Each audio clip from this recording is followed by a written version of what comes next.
side of this division record? The goal is just to win the division. However it shakes out. I think ultimately everyone wants to be 6-0 in the division, but we know how hard that is. So again, we've done some good things to this point, but nowhere near complete. And we've got a big one this weekend that we got to focus on. Thank you. Zach, we saw Austin Calitro signed to the practice squad. What went into that decision, and do you have an update on Logan Wilson, I guess, for this week in that case? You're saying that he's signed to the 53-man? Yeah, he signed to the 53-man just to continue to shore up some of our linebacker issues. We'll see. Very doubtful on Logan this week.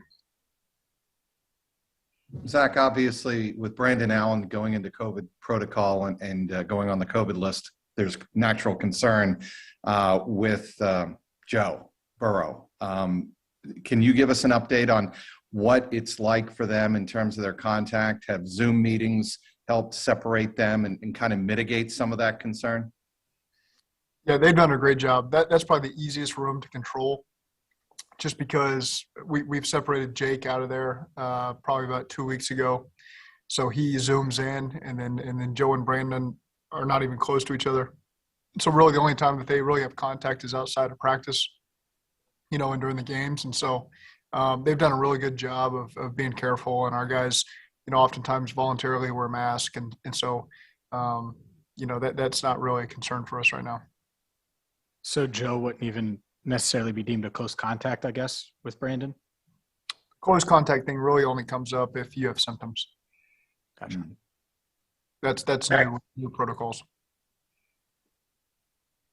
So will Joe have to test, or is that something you don't know whether Burrow will have to test this week?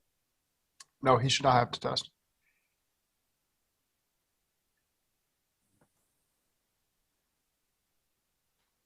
Coach, how much of this, when you look at kind of the schedule and what the week-long activities are, how much more has COVID come into play into that percentage-wise?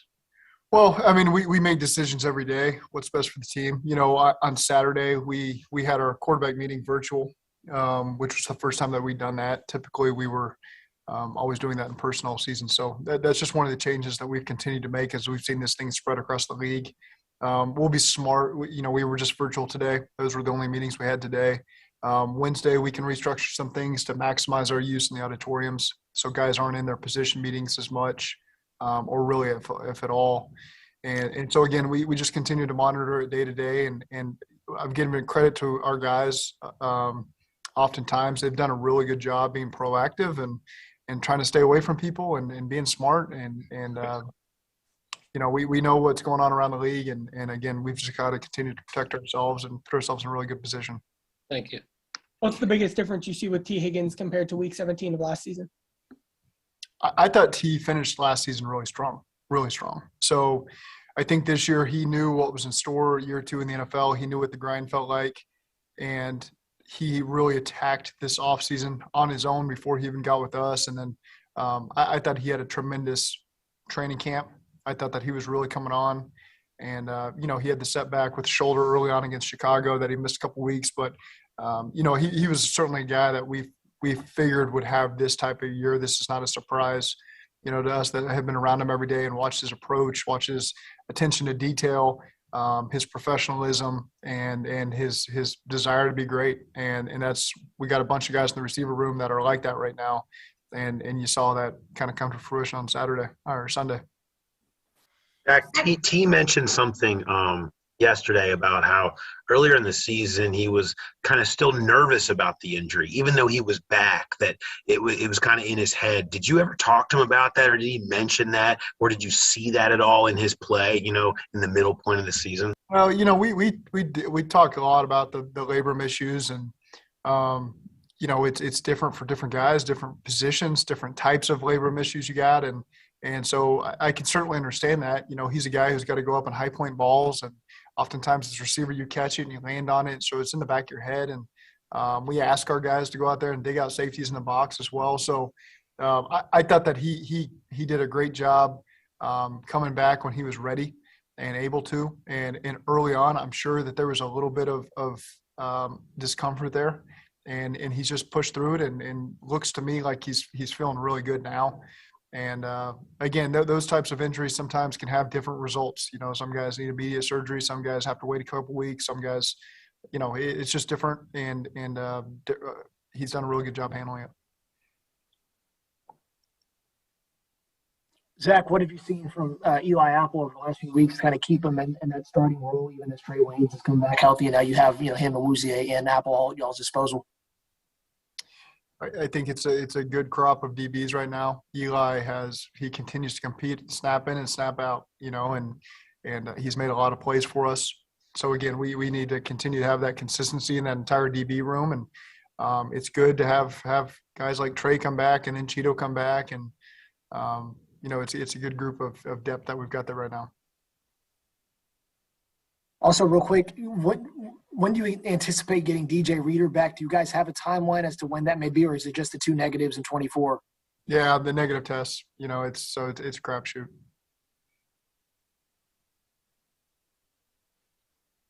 Before this season, just from crossover tape and probably playing against him, what did you know? What did you know about Trey Hendrickson before this season? And I guess in what ways has he surprised you this year?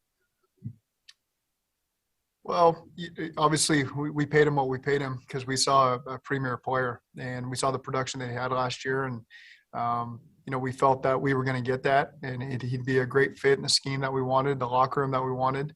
And he loves football. It's kind of what drives him. And I shouldn't say I know what drives him, but he loves being out there on the practice field. To my eye, he loves competing. He loves being around his teammates. He's everything that we really appreciate in this locker room, and his production's just been incredible. And of course the holding calls don't go into any of that, and the false start penalties by the tackles don't go into any of those stats as well. But he certainly has an impact on every offense he faces. Zach, wanted to ask you about the 52-yard play, I believe it was, right before halftime to T. And it looked like Brandon came out on the field and yelled something at Joe. Headset problem, it sounded like Joe said after the game, and how important it was for you guys to have nailed down a backup plan when the electronics go out. And was that a case of you guys, going to that secondary call in a critical situation and coming through big? No, here's probably what happened. I'd forgotten about that, to be quite honest with you, because that's not one of the things that usually comes up as we watch the tape. But sometimes when I'm calling a play, and he might be talking to somebody in the huddle, about the last play or something else, and I don't even know what happened there. And so then I look back down on my call sheet thinking the play's been called, and he's in the huddle, and then all of a sudden you can hear the chatter from Brandon or one of the coaches saying he doesn't have it, And so Brandon, all he did was Brandon heard it on the sidelines, and he just re-echoed it because he was closer to Joe than I was.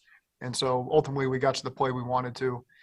It just took Brandon kind of running out 8 yards onto the field to scream the play. Unfortunately, it wasn't one of those long ones. It was probably one of our shorter play calls. And, sail. Every offense in America runs sail. So that's all he had to say. By shorter, you mean the actual communication of it? The language. Well, just the overall words in the play call. That's not one of our longer ones. More complex. The quarterbacks love to hammer me about. Coach, Joe came on that scramble play to Joe Mixon. He said you told him not to scramble, and he kind of did the shrug. Did you do something back to him in response to that shrug? I think the game was over at that point, so I didn't have a response. If we would have continued to play, maybe, but. I was trying to call a quick game, just trying to get the first down and ask him politely not to scramble anymore, just get the ball out of your hands or find a check down. And his check down happened to be 50 yards down the field, I guess, on that play. So he found him. Thank you. Zach, how involved are you in terms of meeting with Lou and knowing the defensive game plan on a week-to-week basis? We meet every day. Zach, as coaches, you always have to have kind of a not too high, not too low mentality. And that seems to be Joe Burrow as well. He never seems giddy after a win, after a record, whatever it is. How much does that filter down to his teammates when your quarterback has that mindset? I think it does. I think those guys are around him and can feel him. At the same time, they've got their own personalities as well, which I think that everybody appreciates with this team. I appreciate it. Not everyone's the same. Not everyone handles each game the same, each practice the same. At the end of the day, though, our guys get focused when we need them to be focused, and they're on top of the details that we need them to be on top of. And so, again, I like when their personalities show and everybody reacts differently to what you mentioned. Joe's one way, Jamar's one way, TB, they're all different. But at the end of the day, when we get those reps on practice or in the walkthrough, our guys dialed in and doing the right thing because they're listening, they are. And so, with that, let's let some guys loosen up and, they know when to work and they know when to have a little bit of fun. Go ahead, Kelsey. I know you got to follow up there. Sorry, I accidentally muted myself. So with the Chiefs, since you obviously said you meet every day, what is it about the Chiefs? Obviously, their talent and their quarterback and their coaching, but as you know, it's still really hard to have the same type of success that they've been able to have over the last couple of years. From your observations, what is it about their engine that makes them so successful every single year? Well, I think that they've the consistency comes from the chemistry, and that group of their top guys have been together now for several years, and to my understanding, they're really close. They're close on and off the field, so they got great chemistry and they like being around each other. And just oftentimes, the things I've heard about the nucleus of their team is a lot of things that I see in our team as well. And so again, they've done it at the top level now for several years. Coach Reed, I mean, there's not many guys that you've got more respect for than him, and he's really found a system that he's ironed out all the kinks, and it's very nuanced, and they understand everything, and they put your defense in a really tough position, and they've got a quarterback that's one of the best to ever do it, and so they probably got one of the fastest receivers in the league. They got one of the best tight ends in the league. They got backs that they can feature out of the backfield that do a great job attacking the defenses. They've got a lot of other weapons on the receiving core, and they've done a great job with the offensive line too, drafting, free agency, developing their own. And so it's just a really unique attack that can come at you a lot of different ways. And they've had a lot of success, over the last couple of years. Zach, you were on the other side for that Monday Night Football game when y'all put up a ton of points. Do you feel like did that game at all, do you think, have any long-term impact on kind of the league as a whole? Because what are your thoughts on all that? I don't think so. I think everybody is who they are, and I don't think one game just changes your identity and how you're going to approach it. That game happened to be just one of those games where the weather was great. It was probably 76 degrees, and all the celebrities were there, and they wanted to watch, high-scoring attack. They didn't want to watch a 10-7 defensive battle. So they made sure to put on a show for YG and LeBron and all those guys that came out to watch, and that was a fun night. Do you know who YG is? I do now because he used to come to practice. So, and he used to sing on our field as we were warming up, and I tried to make our quarterbacks make sure they didn't take drops into him while he was doing his act.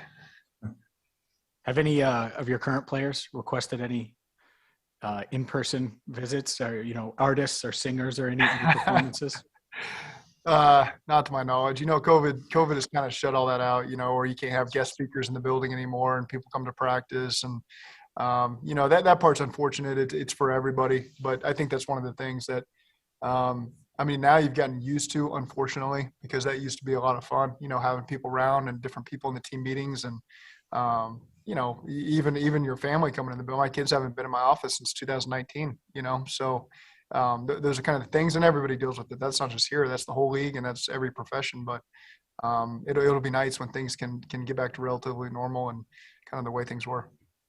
Going back to yesterday after the game, you obviously weren't apologetic about throwing late in the game, and you wanted to get first downs and close out the game. Did John Harbaugh take exception to it at the end of the game there? I know there's a clip of you two when you shook hands, and he at least looked from my untrained eye that he was a little frustrated. No.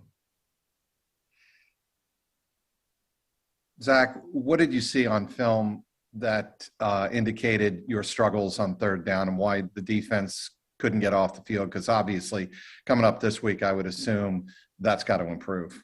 Yeah, just some small details. There was 1-0 blitz. We had 2 cracks at him well before the chains and broke some tackles. A couple times, we were just a tick late or a yard out of spot. with some of the landmarks we needed to be at defensively to prevent some of those throws. So it wasn't one reason for every one of them. It was kind of a small different reason for each one that they converted, and that's an area we got to improve and be better. Do you grade 3rd and long and not getting off the field differently than you would 3rd and 3, 3rd and 4? It's all the same. I mean, we want stops no matter what it is. And, part of that is I thought our defense did a really good job, especially in the second half, just limiting the explosive plays. Once you get the lead that we had, it's you don't want to give up any yards. You want to get them off the field immediately. But at the same time, we want to make sure that they can't just quick strike and get back in the game, get back to a 10-point game like they're capable of with some of the playmakers they have down the field. So some of that does play into it. There's a lot of yards that are going to show up there later in the game that I don't want to say it's acceptable, but it's understandable. You're letting some time chew off the clock and let them inch their way down the field, and then let's step up and get a red zone stop and get the ball back like our guys have done before. So there's a little bit that plays into that as well. Last question. With the offensive line right now, is the plan to let these 5 kind of gel together and see how they continue to progress during the season? Yeah, we'll continue to evaluate that. Every week guys are going to have nicks and bruises, and I think our guys have done a great job fighting through that. And we'll always see. It's some guys have been sick certain weeks, and hopefully now we're past all that and healthy, and feel good about where that group's headed right now. All right, Coach. Thanks for your time. I'll let you go. Okay, thank you.